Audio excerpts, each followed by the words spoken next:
All right, time for Genesis chapter 3. Now the serpent was more cunning than any beast of the field which the Lord God had made. And he said to the woman, Has God indeed said, You shall not eat of every tree of the garden?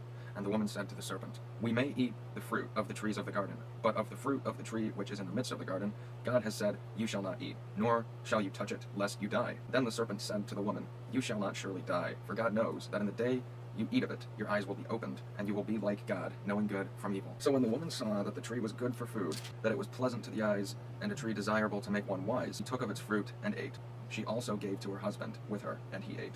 Then the eyes of both of them were opened, and they knew that they were naked. Then the eyes of both of them were opened, and they knew that they were naked. And they sewed fig leaves together and made themselves coverings. And they heard the sound of the Lord God walking in the garden in the cool of the day, and Adam and his wife hid themselves from the presence of the Lord God among the trees of the garden. Then the Lord God called to Adam and said to him, Where are you? So he said, I heard your voice in the garden, and I was afraid because I was naked, and I hid myself. And he said, Who told you that you were naked? Have you eaten from the tree of which I commanded you, You shall not eat?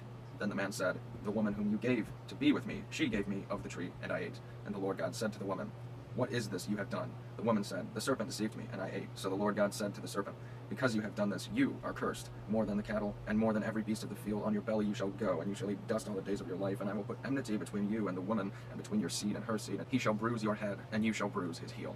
To the woman he said, I will greatly multiply your sorrow and your conception. In pain you shall bring forth children. Your desire shall be for your husband, and he shall rule over you. Then to Adam he said, Because you have heeded the voice of your wife, and have eaten from the tree of which I commanded you, saying, You shall not eat of it.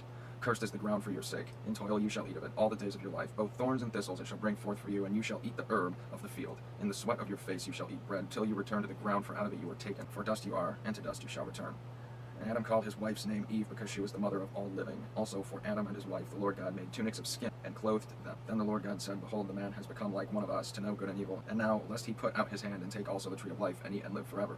Therefore the Lord God sent him out of the garden to eat him, to till the ground from which he was taken. So he drove out the man, and he placed cherubim at the east of the Garden of Eden, and a flaming sword which turned every way to guard the way to the tree of life.